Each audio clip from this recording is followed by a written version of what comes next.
People give young women and young men different advice. Young men are told to step into their power, claim their success. Women are told not to be shopaholics, don't buy the avocado toast. It's so cheesy.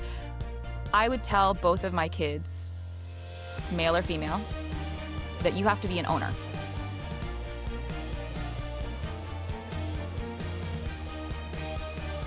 Hi, everyone, and welcome to How She Does It, where we talk to women who know how to make things happen, and we ask them how they do it. I'm Karen Feinerman. I'm a longtime Wall Street investor, a mom of four, and a panelist on CNBC's Fast Money. My guest, Vivian, too, and I have something in common. Neither of us are shy about the fact that we believe it's critical for women to be in control of their financial futures. Not only that, we want women to feel comfortable and confident in claiming the pursuit of wealth as their goal. Vivian moved from a job at JP Morgan to BuzzFeed to work as an account exec. There, she was making more money than she or her Chinese immigrant parents before her ever had. Then, 5 years ago, she took another leap, posting financial advice on TikTok under the handle Your Rich BFF. Her Wall Street cred, combined with her catchy delivery, was a hit, especially with young people. With each post, Vivian grew her business. Today, she is a content creator with 10 million followers across TikTok, Instagram, Substack, YouTube, and more.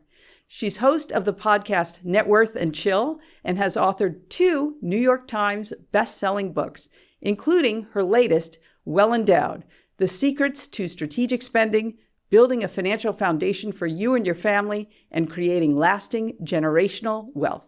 Vivian and I chatted about what motivated her to build a life and career that would bring her wealth, and how she became the inspiration for a new series being produced for Amazon. This was a really interesting conversation. Hope you enjoy.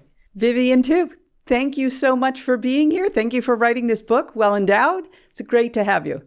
Thank you so much for having me. You clearly have financial know-how, but you also have this skill to deliver it in a way that resonates. Mm-hmm. Where did that come from? I think that came from me also being kind of bad with money in my early 20s. I truly say this, I am not smarter than you. I am not better than you. I literally just got lucky and had the right mentors during the right pivotal moments of my life that helped me get financially savvy.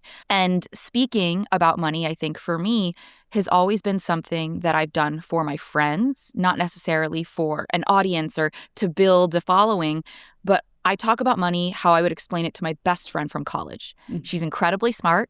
She has a great job, but not in finance. She's in medicine, or my best friend who's in law, or my best friend who's an engineer.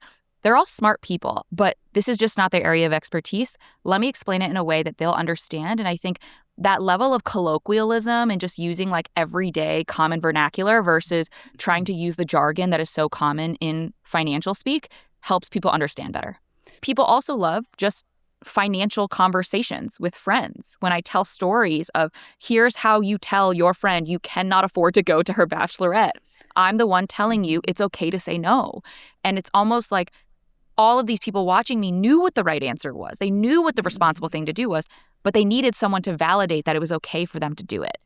And so being that big sister is something that I think is very valuable as well. And the title, I think, Your BFF, that really sort of hits home. But it's a full-time business now. It's books, podcasts, YouTube, socials. How big is your company? How big do you think it can be? I think how big it can be is limited only by my imagination. And I think that's what I love so much about it. When you work for yourself, you eat what you kill. If I want to work more, I can. If I want to downshift, I can. But now I'm employing roughly 20 people. I am able to help put food on their tables. I'm able to help them reach their career goals. And as much as that is amazing, it's a huge privilege, it's also a burden. I have to remember that if I decide one day that I don't want to do this anymore, people have to find new jobs. And so I think it's a big responsibility for me to also build my business sustainably and consistently so that I'm not hiring and firing people every couple of months. I want people to be able to work for me and feel like they can build a career, not just a job here. So let's talk about you as the boss. Are you the kind of boss that you imagined you might be? I hope so. I have worked for a lot of different people. I have worked for great managers. I've worked for crappy ones. But I'd like to think I lead by example.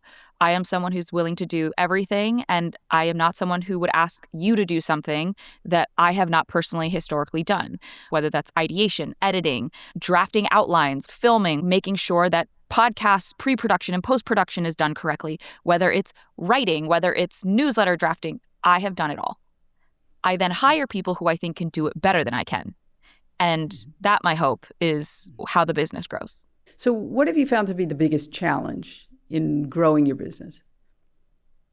Going back to this point, human capital. As silly as it is to say, I think I had to come to a realization that, one, nobody is ever going to love my business as much as I do. I was always trying to hire by motivation, and I couldn't decide if I wanted people who were really money hungry or if I really wanted people who were special at their one little task. But ultimately, what I found is that I like to hire people who want to win, who have this deep innate desire to be the best and are competitive for no good reason.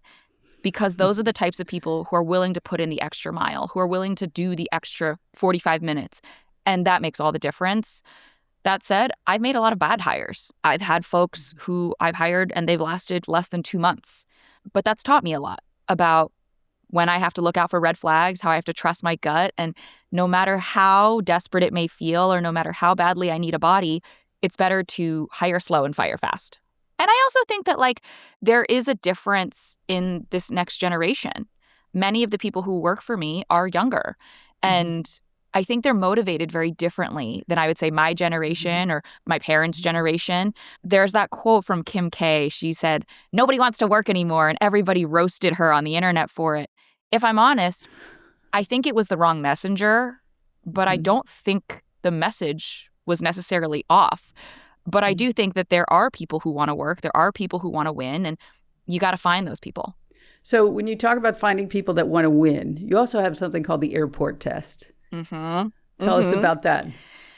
During my week, I spend more time with my employees than I do my husband. And that means I got to like you. You got to be funny. I can't be fake laughing at my own office. That is crazy. So what I like to call the airport test is, if you and I were stuck in an airport and we found out that our flight got delayed by 3 hours, would I continue to sit with you at the gate? Would we tell stories? Would we hang out? Would we watch each other's bags as we went to the restroom and grab something from the Hudson News together? Or would I say, forget it, I'm going to the lounge, see you when I see you? And I have to feel like I can hang one-on-one with someone for 3 hours, independently of anybody else, and feel like I like that person. We don't have to be the same. We don't have to have the same views on everything. But I do have to feel like I can spend time with you. And this is the same thing that, frankly, people were hiring for in my first job. One of the tests that they joke about you having to fit on for a Wall Street job is when you're working 14 to 18 hours a day next to somebody, are they cool? Do you want to sit next to them? And that is a similar thing that I abide by now. So in Well Endowed, you write about this moment that you knew you wanted financial freedom. Can you tell us what that moment was? Yeah, mine came a little bit earlier than most people, but I think it was end of middle school, early high school. And I remember going to the mall with one of my best friends and getting a pair of ripped jeans. And I believe it was from Abercrombie & Fitch. These Abercrombie & Fitch jeans had a chokehold on teenage Vivian. And I came home and I had the receipt in the bag. And obviously I had gone and spent my parents' money on this pair of ripped jeans. And my mom saw the receipt in the bag and blew up at me. What I didn't know was happening in the background was the '08 financial crisis. And so money was incredibly tight. My parents were very stressed about job security, very stressed about how are they going to be able to afford to help me go to college in 4 years. All the while, I'm 15. I just want to look cute in these ripped jeans.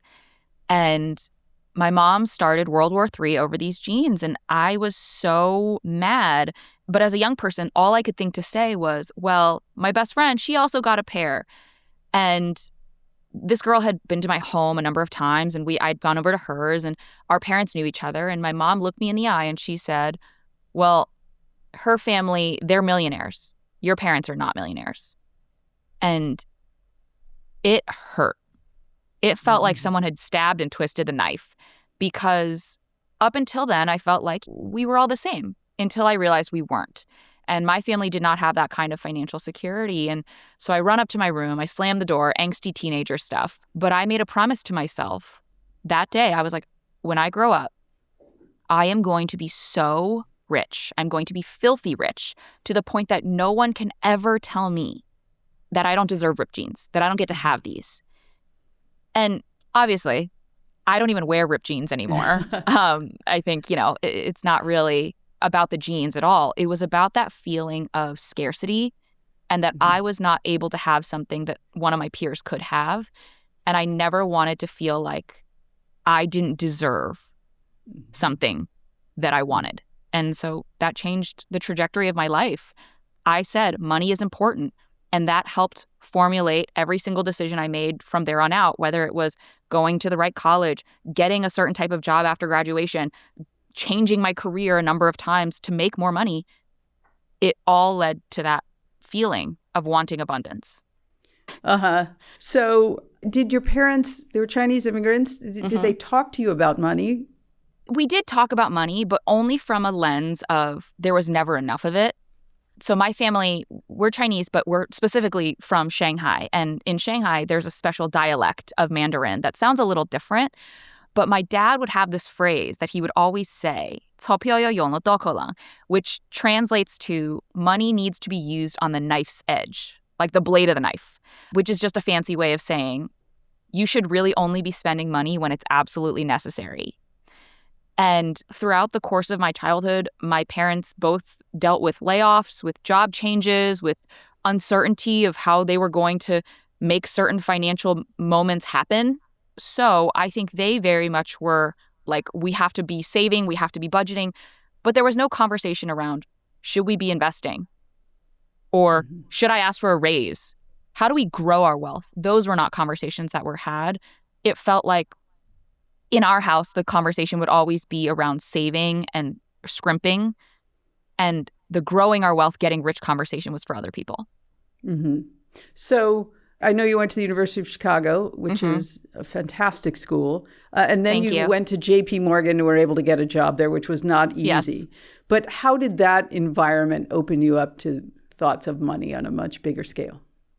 I mean, it started in college, and exactly like you mentioned, I felt like my eyes were open to the universe for the first time. I grew up in a predominantly, I would say, middle class neighborhood, upper middle class, but also there were some folks who came from a less upper middle class neighborhood, and we all went to the same high school. But for the most part, I was like, okay, it's like middle of the fairway, whatever. This is like the richest person was the one who had the biggest house on the hill. When I got to the University of Chicago, all of a sudden, I was seeing people who were international students whose parents owned like full-blown conglomerates. They flew private. They were using Louis Vuitton bags as their gym bags. And I was like, please get that off the ground. Like, that's dirty. Like, your bag is getting dirty.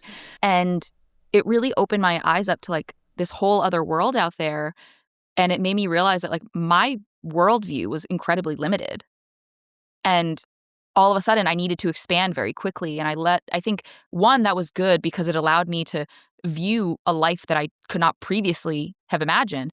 But I think it was also pretty unhealthy because I started to play the comparison game of, well, how come I can't afford that? How come I can't do that? How come whatever? It got even crazier when it became graduation, then into JP Morgan, because I suddenly was getting introduced to a new lexicon of words that I didn't know. Did you know that summer is actually a verb? I didn't. Did you know out east actually means the Hamptons? I was asking, east of what? Where are we going? And it was crazy to me that there was so much money in the world and to be had in this environment that I had not grown up with. But it really did give me a look into the insight of like, what does generational wealth look like? So you were thinking about generational wealth even as you're being hopefully the first generation of wealth. Well, That's I think it's very interesting because there were people that I worked with at JP Morgan who were the generation to have made the money. And then there were people who were generational wealth. One of my mentors, his father had worked on Wall Street, and his father before that had worked on Wall Street. So it was like he knew what he was doing the day he came out the womb. Like that was, it was written in the stars. But then my mentor had been the daughter of a working class family who happened to be incredibly smart, went to Stanford, got this job, and became incredibly well-to-do herself. The head of my team was an old school Italian New Yorker who clawed his way out of like the mail room and got this fancy job. And so like there were people who were the ones to make it, and then there were people who inherited it, who were like, it was a birthright for them to be rich. And it was interesting to see how they differed in terms of their spending, in their generosity, and what they were doing with that money. So I know in your book you talk about one specific woman who was a mentor to you that seemed like a life-changing relationship for you. Can you tell us about her? Yeah, so shout out to my first manager and my now mentor, Jean Ma. She changed my life. She was the big sister I didn't have, and a very, very rich one at that. I wanted to be like her for all of the wrong reasons when I first started working at JP Morgan. She had the best clothes. She was the only person I knew at the time who owned her apartment. She owned it. I knew she was really rich because she had a dog and could afford to take care of this dog in New York City. Yeah, that's no joke in New York, having a dog. Yeah, her dog ate food that was like human-grade wet food, not kibble. So I was like, wow, you really got it going on. And it was crazy because I wanted to be like her because she had this incredible, rich, glamorous life. But as the years went on, I realized that her wealth allowed her to do other things, whether it be take family on vacation or help support parents and do things that were not quite so flashy. And that's where the real wealth was. But she was the one to take me under her wing, and she would tell me that I needed to put money into my 401k or use the company catalog to save on hotels, or even just say like, this is how a pension works, which I actually have a small pension from having worked at JP Morgan, which pensions really don't exist anymore. But she really was the one to guide me. And I asked her, I think like a couple years after I left, like, why'd you bother to do all of that? And she said, when I was your age, what I wouldn't have given for someone to have given me the cheat code to all of this stuff. She's like, I had to figure everything out the hard way, and I didn't want you to have to. And she goes, your successes are my successes, and I see everything that you have done as something that I've been able to contribute to. And it was just a moment where I felt so grateful to have had that in my life so early on, because I think that the vast majority of us would be in a better position, better off, if we all had a Jean. Almost like a fairy godmother, literally. Like handmade for you and in your role. The craziest thing was, it was all of this teaching and this knowledge, but she also gave me a gift of confidence that I didn't have. It's so funny. I haven't even told anybody this. She had an old Burberry coat that she didn't want anymore because she just had the means to not want it anymore. And she gifted it to me. I think it was the first or second winter I was in New York. And she was like, every woman deserves to have a beautiful coat. And I went and got a fabric shaver and I cleaned her up and she looked good as new. And I would get so many compliments on this coat, this probably $2,000 coat that I certainly could not afford myself. But it let me walk into every room and felt like I belong. And she gave that to me. And so it was a gift of confidence, not just stuff, but what it stood for. That is amazing. So I know you had then a difficult boss at JP Morgan, and then you decided, okay, I'm going to do something else. And you landed at BuzzFeed, where you made 6 times as much money as you made at JP Morgan. Okay, so that's amazing. How is it that you decided to make that leap and leave the very profitable and prestigious pool of JP Morgan to go try something else where it's all on you? I mean, listen, it wasn't easy. I think I was really torn because so much of my identity had been tied to being in this prestigious job, having this fancy title, having the glitz and glamour of even just being able to tell people I was a trader. And I left not because I wanted to, but because I felt like I couldn't succeed in that seat anymore. I was assigned to a new manager who, if I'm frank, was a racist, misogynistic pig. And I knew that he was never going to pound the table in the back room and say, this girl has to get paid, this girl has to get promoted. And so I actually spoke to my mentor and I was like, I'm leaving. And she was like, don't do that. You don't have another job lined up. I ended up getting to interview and I got hired through her connection, through her network, by a woman who became my first boss at BuzzFeed. And I was so worried because, to our conversation earlier, I cared about money. I wanted to make money. I was like, am I ever going to be able to make the kind of money I was hoping to make on Wall Street? But sales came so naturally to me because it very much was like, you get to be scrappy. You get to decide whether or not you get paid. And I was always willing to stay an extra 45 minutes and send that email. I was always willing to take one extra call. I was always willing to do it. And it paid off handsomely. The year I left, like you mentioned, my all-in comp was $625,000. That is a crazy amount of money. And I had a really good life. I had a great boss, a really chill work environment. I would wear sweatpants to work and like no one was the wiser. No one cared because when you're top of the scoreboard, no one polices what you're doing. So I had a lot of freedom and it gave me the confidence that I could do it. But if I'm honest, I was underqualified for the job. I got it probably because of my mentor's network and my new boss was willing to take a flyer on me. So clearly you had hustle. Can you teach hustle? I don't know. I think you can teach the motions of hustle, but I don't think you can teach grit. So hustle being staying late, sending an extra email, doing that. Yes, you can put it on a checklist. Anybody can do it. But how do you respond to that when still nobody calls you back? How do you respond to that when you get a loss, how you get a rejection? That is something I think is so deeply inherent. And for me, it's ancestral.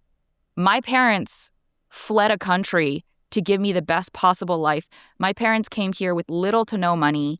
My dad had to commute from New Jersey back to Maryland on the weekends because he couldn't find work in Maryland. My parents, we came up with a very hard, frankly, like separated, disjointed family experience so that I could have all of these resources, these gifts, these benefits. My parents slaved and did not take vacations for years so that they could help me pay for college. It is an inheritance that I got early. And so for me, my success, my desire to win is not just for me.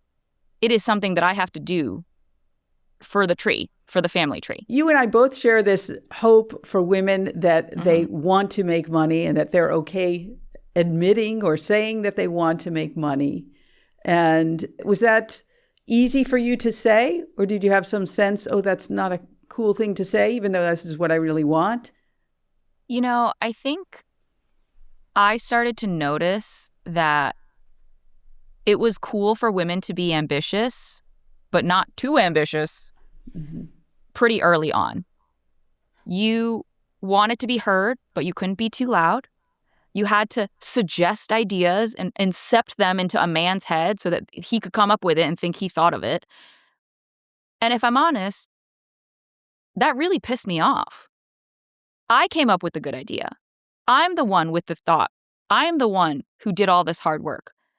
And so I think for me, it was a place of frustration, feeling like my woman peers and myself didn't necessarily have the same opportunities as some men. But ultimately, I think it's led to smarter decision making. I'll tell you a funny joke. My mom actually told me when I started to make more money than my now husband, she was like, maybe you should just tamper down what you tell him the number is. Maybe you should just not tell, like, you don't want to like make him feel small. And I laughed because I would never date or marry a man who felt small because I made more money. Like, I think if you feel that way, you're weak and I wouldn't want to date you. And so I felt a lot more emboldened when I realized I wasn't dating a loser and that he was proud and he was supportive of me being able to accomplish all of these things. And I really think from his support, the support of my girlfriends and the support of female mentors that I had, I kind of stepped into it and started to embrace the idea of like, being rich is good. I'm allowed to want money, and I'm a winner. If you want a millionaire in your bloodline, the easiest thing to do is become one yourself. So one of the things you get into in your book is talking about money with your partner, which is super important. But I'm going to read you a quote, which you'll know well because you wrote it. I'm fairly confident that most people see their partners completely naked long before they ever broach the subject of money. And do you know how uncomfortable something has to be for getting naked to be the less awkward course of action? Correct. So you're married now. How did you approach that with your husband? Well, I unfortunately was forced into this conversation, not because I wanted to have it. My husband, then boyfriend, and I had been dating for about 30 days. I moved into an apartment that I really thought was going to be my downtown Sex in the City dream apartment with my roommate. She and I got this apartment, and it ended up having a horrific roach infestation. So bad, they were crawling all over our clothes, into our stuff. One of them died in our ice tray. Disgusting. And for obvious reasons, we did not want to sleep there. So she essentially packed an overnight bag. I packed an overnight bag, and we went to our respective boyfriends' apartments. And I started staying basically full time at his apartment until we could break our lease and she and I moved into a new place. But I had to sit him down when I broke that lease because it was $8,000 to do so. She paid for, I paid for. And so I sit my now husband, but then boyfriend down, and I say, I just want to let you know, I can't afford to pay you to live here. I have no money for us to go on dates. I have spent all of my savings. This is how much I make. This is what the bonus was. I'm screwed. I was embarrassed. I was ashamed that I had let myself get to this point. And I thought he was going to think I was like the freaky roach girl. But instead, he ended up being incredibly compassionate. He was like, I never expected you to pay for living here during this trying time in your life. I never expected you to like do any of this. We'll figure it out. And since we're talking about it, here's what I make. Here's the bonus. Here's the everything. He and I had the full financial naked conversation 30 days into our relationship because we had to, because I had no money and I was down bad. I don't wish this on anybody. And frankly, if it had been any other situation, I think we would have had this conversation a little later on. But getting financially naked with him so quickly means that ever since then, we've been together now 9 years. Like, we don't really fight about money. Every conversation about money is pretty easy. It's been easier since me having to tell him I had $0 and needed to move. So this was before your success then? Yeah, I was still working on Wall Street. So in between trades, I was calling an exterminator. I was calling the property manager being like, you have to let us out of this lease. I looked so crazy and like, it is what it is. You live and you learn. I look back and I laugh about that, but like, it wasn't funny at the time. So in your book, you talk about a lot of conversations to have and things to plan. And one of them you wrote about is freezing your own eggs, which I know is a very of the moment topic for many, many women. So now that you have this business that's growing and is such a huge focus for you, how have you thought about the timing for this? I think it's such a shame that a woman's prime earning years coincide with her prime fertility years. It sucks, right? Especially now that I work for myself. There's no such thing as maternity leave. There's no PTO. The O is my apartment. I am at the office right now. Like, I am at my place.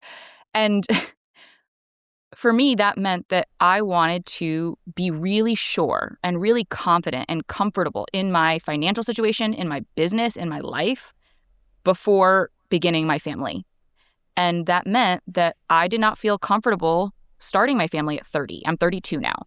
And it also meant that I wanted to have an insurance policy of, if my body betrays me and makes it really challenging in the future to do this, what are my options? And so that's why it was so important to me to go and get my eggs frozen. In particular, we actually made embryos. And I felt so lucky to be able to do it at 30 because it allowed me to get a really strong result that maybe I wouldn't have at 35 or 40. Doing it early and having the financial means to do it earlier was great. But I do recognize that like that is a luxury, and I am not a fool to believe that every single person can afford to do it. It's bought me time. It's bought me options. It's bought me freedom in the same way that money buys you freedom, options, and the ability to choose. So I think it's one of the best things I've ever done.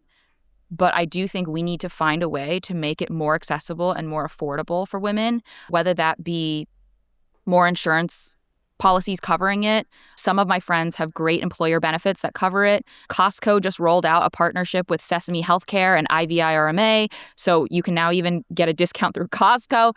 It's becoming more and more important as women are becoming more financially independent, more successful in their careers, and choosing to delay this part of their lives because it is largely us who has to make that sacrifice. So if in the future you have children, what would be your lesson to your daughter and to your son about making money and building a career? I think I would give them the same advice versus so many people give young women and young men different advice. Young men are told to step into their power, claim their success. Women are told not to be shopaholics, don't buy the avocado toast. It's so cheesy. I would tell both of my kids, male or female, that you have to be an owner. Making money from labor is very challenging. And frankly, humans are hardwired to be lazy. But we are very literally hardwired to preserve calories. But if you want to own something, that is going to be the way to scale what you are able to make without having to work more. So ownership comes in a number of forms. At the beginning of your career, you're laboring, you're working very hard, you're earning money. But then you buy stuff. You buy equities. You buy, maybe as you get later into your life, bonds. You buy investments. When you own those investments can work hard for you. Your money can work hard for you. In my case, owning a business, owning something that you are 100% equity owner in, or maybe even not 100%, but you own something, that business can make money with or without you in some cases. I think it's all about reframing how we make money, because the American dream was always that if you worked harder, you would get richer. And that is not the case. I'm telling you, the laborers who are in the sun picking our food work harder than I do. They don't make more than I do. And I think that is an unfortunate reality of living in a consumerist, capitalist society. But I would want to teach my kids, how do you make money? How do you contribute to the world? But you don't have to break your back every single day doing it. So your first book is being made into an Amazon series, which, wow, that sort of came out of nowhere. Thank you. Congratulations on that. Thank you so much. Tell us about it. Yeah, if I'm honest, I never anticipated my miscellaneous advice how-to book, that's how the New York Times categorizes it, would be turned into a scripted television show. But it's very, very exciting. Throughout the book, I tell stories of all of the blunders and mistakes I made and how to actually be smart with your money and how I learned those experiences. And I'm working in development with Patrick Moran's production company, PKM, as well as an incredible showrunner and writer, Mallory Rosenthal and Sarah Kosherska. They, are lauded in the business, but what we're trying to do is tell a story of rebirth. It'll center around a young woman's fall from grace, where she goes from heiress daughter to completely broke, and how she rebuilds her life. And obviously that's not quite my story, but it will tell a story of what do you do when you feel like everything's gone to hell, and how do you get back? All right, so kind of coming full circle, I think about that girl who wanted the ripped jeans. Yeah. And what's been the most satisfying moment for you now? Is it being able to buy something you wanted? Not to be so cheesy, but it's not. The most satisfying moment, I was able to send my parents on an all expenses paid vacation for their 30th wedding anniversary. They had such an amazing time. And it was something that I felt like I mentioned earlier. I do it for the family tree. It's my desire to succeed is ancestral. It is. I watched my parents go without certain niceties, certain luxuries as I was growing up. My mom never got her nails done. My parents didn't drive the fancy car. I mean, I drove an absolute beater to the high school lot. It was the junkiest car in the lot. And now, for me, my parents feel such relief. A lot of their peers are supporting their kids still. I don't need that kind of support from them. In fact, it's the reverse now.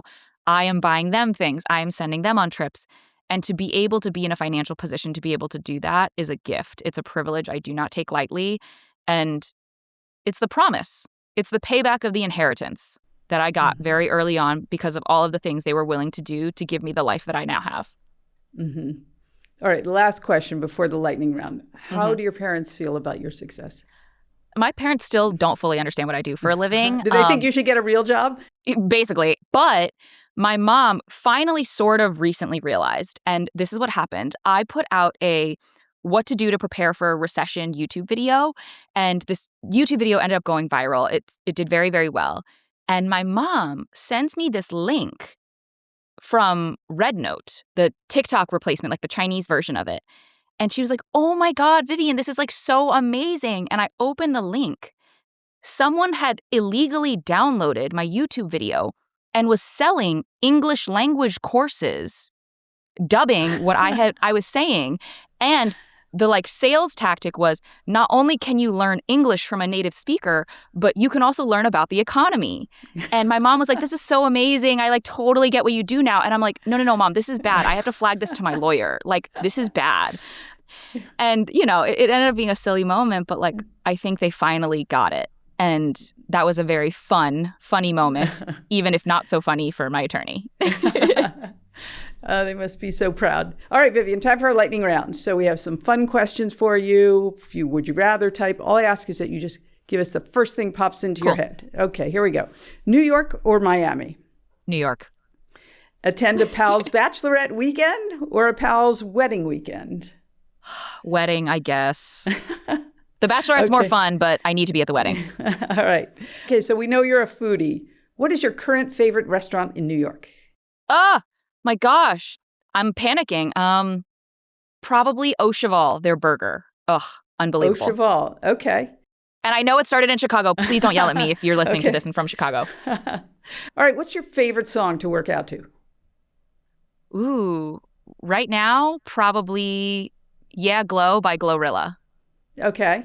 Your best travel hack? Okay, best travel hack is if you don't buy a first class seat, and then you wait till closer and closer to the end, some of these airlines will start offering you cheaper discounts to upgrade because historically, 20% of business class seats were paid for and 80% were upgrades. But right now, it's the flip. 80% are paid for and 20% are upgrades. So do not bank on getting a free upgrade. Just pay for one closer to the end. It might only be like $100. Okay, that is excellent advice. Since it was your birthday, just last Friday, what is the favorite birthday gift you've ever received? You know what? It's not a thing. My husband threw me a surprise party for my 30th birthday. Birthday parties weren't really a thing growing up. I never really had one. And I felt like I'd missed out on that experience because at the time my parents couldn't afford it or whatever. And I think he felt so bad for me. He threw this massive 30th birthday party. We rented out a restaurant, went out afterwards, and it was just so nice to see all of the people I cared about in one place. Were you surprised? He's not that great at keeping secrets. I had like a little inkling, but it was a surprise party and I loved it. It's a wonderful thing to do. Okay, would you rather drive or be driven? Be driven. I barely know how to drive. I got my license at 16 and haven't driven in like a decade and a half. Okay. All right, you have millions of followers. What creators do you follow? Ooh, I love to laugh. So I think Tefi Pessoa is unbelievable. She's so funny. I love following Meredith Hayden, Wishbone Kitchen, so I can make her swamp soup. She's like our next generation Martha Stewart. And one of my closest friends, David Suh, he's an incredible photographer, and he teaches me how to pose. So when I go to interviews, I don't look like a loser. That is very helpful. What books are on your nightstand? Oh, my gosh. Right now, I'm actually in a little bit of a no reading situation because I've been reading so many like news pieces, but I am open to book recommendations. Unfortunately, the most recent thing that I did read was A Court of Thorn and Roses, which is a little embarrassing to say out loud. Yeah. That's okay. It's just light and you just want to escape. Yeah. Okay. What's the last show that you binged on?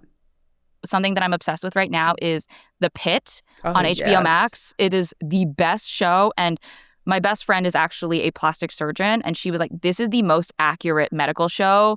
Like everything else is dramatized. This is legit. the pit. It's beyond fantastic. Who would be your dream podcast guest? A dream podcast guest. Ooh, that's such a good question. I think this is going to be like controversial, but probably Elon Musk, the richest man on earth. Like, I need to know. We have some things to talk about. Yeah, there's a lot to talk about there. Yeah. That's for sure. Okay, give it a go. You never know. Do you have a favorite quote? Yeah, favorite quote, Francis Picabia, "Our heads are round so our thoughts can change direction." I really love this quote just because I think it's a reminder that it's never too late to be presented with new information and become smarter tomorrow than you are today. That's excellent. Okay, what's something you've changed your mind about in the last year? Something I've changed my mind about in the last year. I think I always felt like I wanted to continue to be the CEO of Your Rich BFF forever. But I'm starting to think maybe it might make sense to even hire someone to handle the business portion so I can focus on being the best creator I can be while still having my business run. And it's just something that I've wanted to think and explore, because if I want it to keep growing, I don't know if I'm the best woman for the job anymore. That's interesting. All right, what did you do with the first really big amount of money that you made? Oh, I bought a Prada bag. 100%. Okay. Like, that was a blood, sweat, and tears Prada bag. I remember this bag so vividly. It's red on the inside, black Saffiano leather on the outside.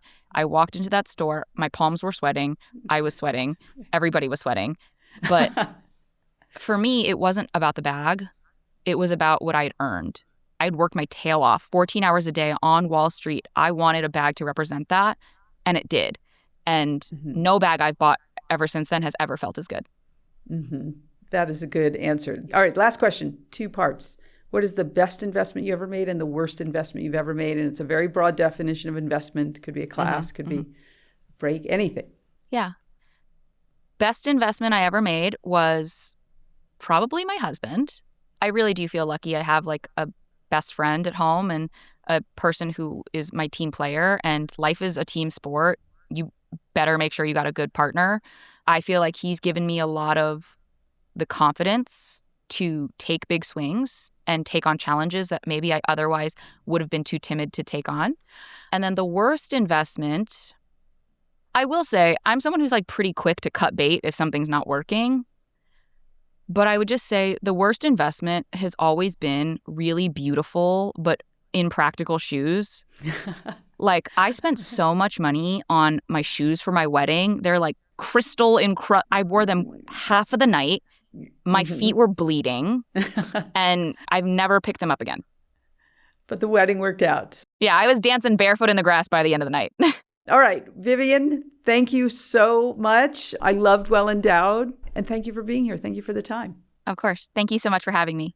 Thank you so much for taking time to listen to our conversation on how she does it. Wishing you a week filled with smart decisions about money.